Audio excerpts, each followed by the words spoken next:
Hello बच्चों। तो JEE mains 2019 में आया हुआ है एक क्वेश्चन।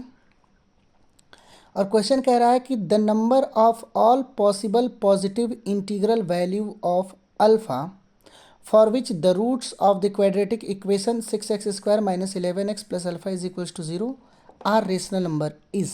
चार ऑप्शन आपके सामने, 2, 5, 3 और 4 हैं। देखिए क्वेश्चन कह रहा कि जो हमारे पास ये जो क्वाड्रेटिक इक्वेशन है 6x² - 11x plus alpha is equals to 0 कि अल्फा के कितने पॉसिबल वैल्यूज हो सकते हैं और कैसा are rational numbers. The number of all possible positive integral, हमें इंटीग्रल वैल्यू लेनी है। Integral value in the sense 1, 2, 3, 4 ऐसे, ना कि 1.2, 1.5 ऐसे नहीं, integral value. Integral value of alpha for which the roots of the quadratic equation are rational number. मतलब इस क्वाड्रेटिक इक्वेशन के जो रूट्स हैं वो एक रेशनल नंबर होने चाहिए। रेशनल नंबर का मतलब जिसको p/q के फॉर्म में लिखा जा सकता है। तो मालूम ही होगा रेशनल नंबर क्या होता है। आइए इसका सोल्यूशन देखते हैं क्या हो सकता है। अच्छा, अगर हम यहाँ पे इसकी कंपैरिजन करें ax² plus bx plus c बराबर 0 से, सो a बराबर यहाँ से 6 हो गया, b की जगह पर होगा -11 और c की जगह पर होगा अल्फा। बाकी आपको क्वाड्रेटिक फार्मूला मालूम ही है, x is equals to -b plus minus under root में b² - 4ac अपॉन में 2a। देखिए यहाँ पे अब कॉन्सेप्ट ही इस्तेमाल करना है। क्वेश्चन कह रहा कि जो इसके रूट्स हैं वो रेशनल नंबर होने चाहिए। अब यहाँ पे देखिए x के दो वैल्यू होंगे, एक होगा -b plus under root b² - 4ac upon 2a और एक होगा x की value -b minus under root b² - 4ac upon 2a। जो रूट्स होने चाहिए वो रेशनल नंबर होना चाहिए। और रेशनल नंबर होने के लिए बहुत ज़रूरी है कि ये जो कहानी है ये रूट से बाहर होना चाहिए। इसका मतलब ये हुआ कि ये जो b² - 4ac एक परफेक्ट स्क्वायर नंबर होना चाहिए। इस क्वेश्चन की सबसे बड़ी खासियत है कि पूरी की पूरी कहानी यहीं पे आकर के टिकी हुई है। हमें चाहिए कि x एक रेशनल नंबर हो और यहाँ पे ये जो चीज़ दिख रही है वो रूट के अंदर है। x को रेशनल नंबर होने के लिए बहुत ज़रूरी है कि ये वाली जो नंबर हो b² - 4ac मीन्स डिस्क्रिमिनांट एक परफेक्ट स्क्वायर नंबर होना चाहिए। मीन्स b² - 4ac होना चाहिए एक perfect square. Consider it is lambda square, या लेमडा मानो या फिर बीटा मान लो, अल्फा तो ये है, बीटा मान लो या कोई नंबर मान लो। यहाँ पे हमने एक अल्फा मान लिया, अल्फा स्क्वायर। अब alpha square b² - 4ac alpha square लिखोगे तो अल्फा स्क्वायर का स्क्वायर रूट अल्फा होगा और अल्फा बाहर निकल के ये रेशनल नंबर बना देगा।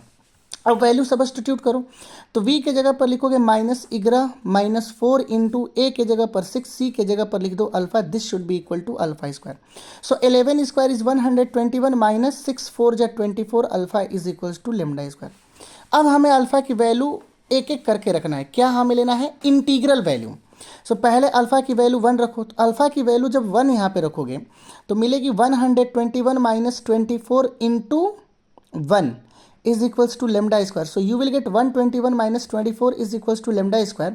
देखो कि 121 minus 24 हो जाएगा 97 is equals to lambda square. So 97 एक परफेक्ट स्क्वायर नंबर नहीं है, इसका मतलब अल्फा की वैल्यू 1 नहीं ले सकते। सिमिलरली अल्फा की वैल्यू 2 रखो। So alpha is equals to 2। So 121 minus 24 into 2 is equals to lambda का square. So 121 minus this is the 48। Now subtract this. So 11 minus 8 is 3, 11 4 कितना हो जाएगा? 11 में से 4 गया होगा 7, 73। सो क्या 73 एक परफेक्ट स्क्वायर नंबर है? नहीं। इसका मतलब कि अल्फा की वैल्यू 2 भी नहीं होगी। अब अल्फा की वैल्यू 3 रख करके देखो।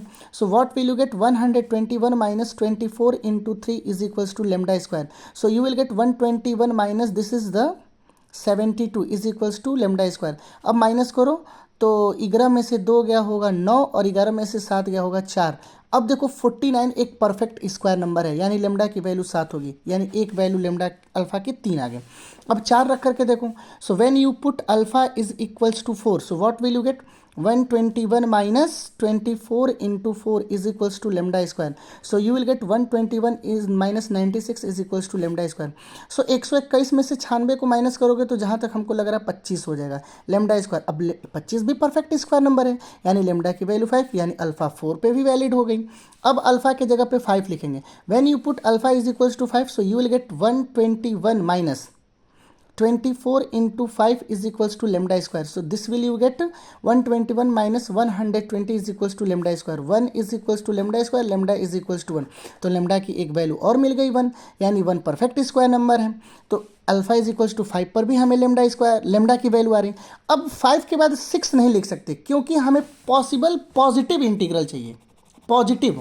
अब अगर अल्फा की जगह पर बेटा आप 6 रखोगे, सो 124 इंटू 6 121 से बड़ा हो जाएगा, और 121 से अगर बड़ा माइनस करोगे तो नेगेटिव हो जाएगा, और कभी भी नेगेटिव नंबर का स्क्वायर रूट पॉसिबल नहीं होता है. तो अल्फा के कितने वैल्यू पर लेमडा की वैल्यू मिल रही है? एक अल्फा की वैल्यू मिल रही है कहाँ गया 3, एक मिल रही है किस पर 4, और एक मिल रही है 5. तो जो अल्फा के 3 वैल्यूज़ है 3, 4 और एक कहाँ गया 5, ये वाला. तो 3 वैल्यू पर लेमडा की वैल्यू मिल रही, इसका मतलब कि 3 सोल्यूशन हो गए, तो करेक्ट आंसर हो जाएगा 3. सो आई होप आपको ये क्वेश्चन अच्छा लगा हो. फिर हम मिलते हैं एक नए वीडियो में एक नए क्वेश्चन के साथ. तब तक पढ़ाई करते रहो. All the very best.